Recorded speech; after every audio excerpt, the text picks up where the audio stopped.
So that is the question. How much trouble are the Broncos in? Stephen A.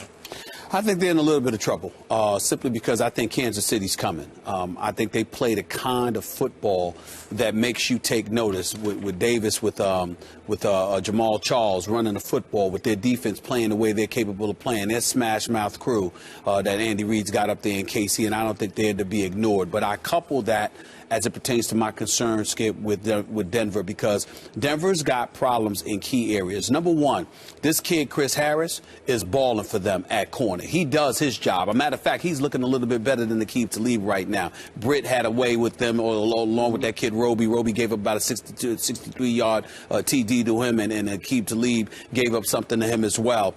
Britt had a big game, but it was on Aqib Talib, not Harris. I also look at Denver's special teams. They ain't doing much. I'm looking at their offensive line. They got problems all over the place. They were penalized about 5 times yesterday. They don't seem to be in sync at all. They're not run blocking well. They're not pass protecting with the greatest of ease. When you combine all of that, that's going to interfere and disrupt some of the things that Peyton Manning is trying to do on the offensive side of the ball. I don't think there's any doubt about that. Defensively, again, John Fox, I got questions about this man. I really, really do. I understand that the Denver Broncos were in the Super Bowl last year. I get that.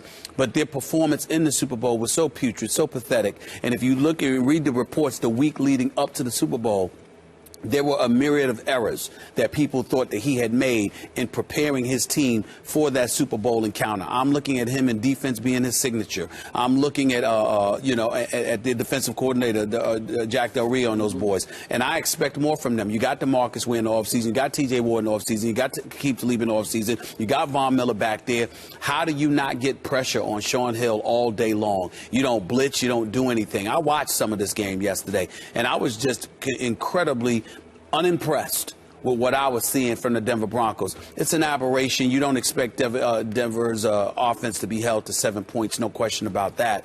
But what really, really alarms me is that if you are tough and in their face, it seems to rattle this team.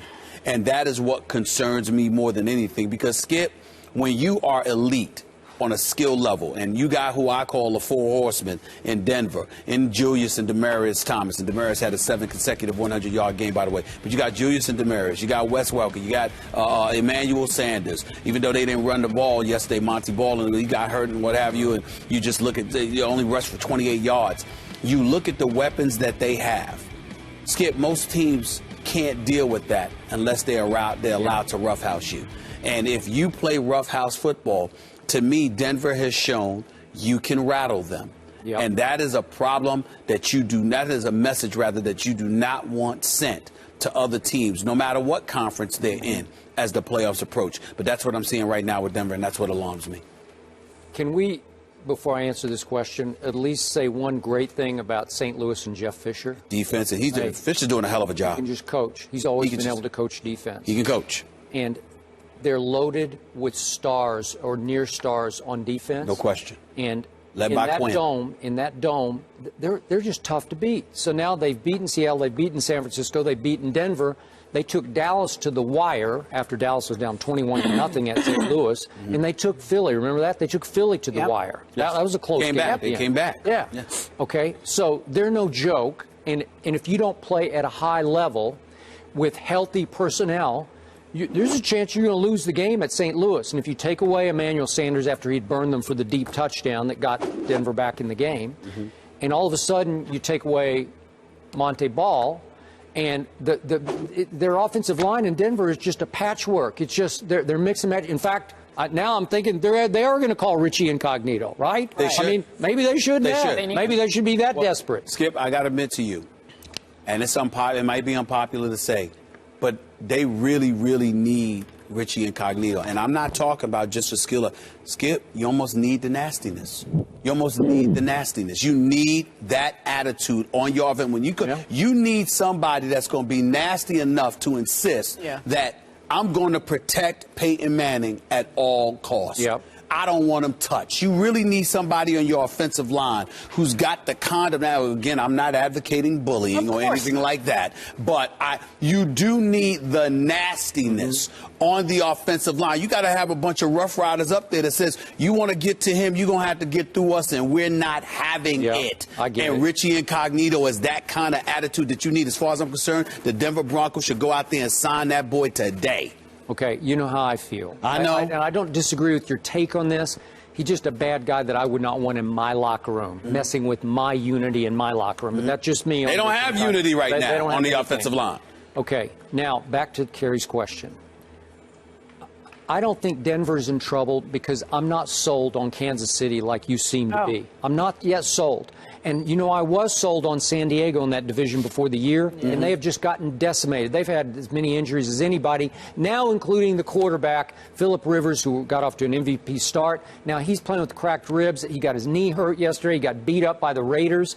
I just don't know if they're going to be healthy enough to make the check. They're only a game back now. They're only a game back. I'm not worried about San Diego. Okay. I don't believe in it. Well, in the end, I'm not sure I'm sold on Kansas City, and we'll talk about this game later. But if you look at the numbers of what Seattle did at Kansas City yesterday in that outdoor asylum that they have, that decibel asylum, Seattle outplayed them in every statistical way, except they couldn't convert on 2 4th downs, or we'd be having a different conversation right now. So just for the record. Yeah, just for the record. But just for the record, they do have the number 2 ranked defense. They do have the number 1 defense against the pass, and they do get physical. And not only that, they run the football. Now, if they were, you know, they had some big-time pass and attack, and because of that, you know, it's a big deal, then you got me. But the way they play football and the way and what we're saying about Denver in terms of how they can be rattled. It's not so much that Kansas City ultra impresses me. It's that Denver, I think the glitter has just it's dimmed just a little bit. Well, they're not what they were a year ago. Well, I'm just talking about in terms of muscle. I'm talking about in terms of being rough riders.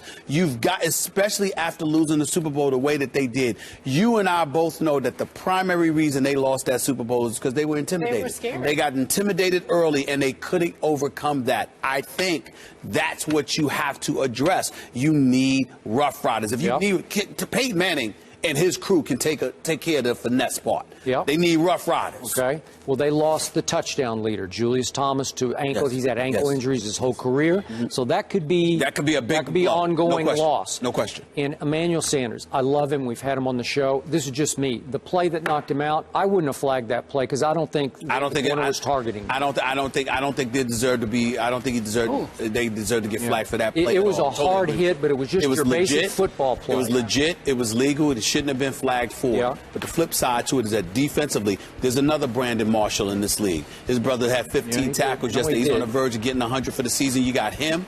You got this guy Chris Harris. If Aqib Talib, T.J. Ward, DeMarcus Ware, and Von Miller are what we all know they are, if they play like that, the way Brandon Marshall and Chris Harris are balling, Denver should have one of the elite defenses in the league. They do not, and I don't know why, but it needs to be asked. I still think it's going to be good enough to win this division unless San Diego gets healthy and gets healthy fast. But I still see, okay, so I look at Denver's remaining schedule. The Dolphins are tricky if you don't have Emmanuel Sanders. But I'll pick them to win the division. They're not losing this division. You don't think so? No, not at all. Okay. They still have to go to Kansas City and they still have to go to San Diego. Those are 2 losable games. They're winning one of them. Okay, well, those are the only 2 losable games to me left on this schedule. Right. So can they go 11-5, 12-4? Yeah, I think they can. Okay, so when we talk about trouble, how much trouble? Well, the trouble is going to start in the postseason, right? Well, the trouble, wait a minute. The trouble could start. I said they'd win one of the 2. Yeah, they could beat San Diego. But what if they beat San Diego but lost at Kansas City? Kansas City and them have identical records. Now you got a problem. So that's why I said they could be in trouble. You're anticipating that Kansas City is going to win out? Or no, I'm just saying. The point is, I'm just talking about Kansas City has to go to Arizona, right? They have to go to Pittsburgh for what it's worth. But they have to. Yeah, I understand that. It's not a cakewalk. Okay, so... All I'm saying to you is that they could both end up losing another game or 2. But if Denver loses at Kansas City, you got a problem. Okay. All right, AFC, again, not so predictable. Coming up, let's talk about Stanton and Floyd and the rest.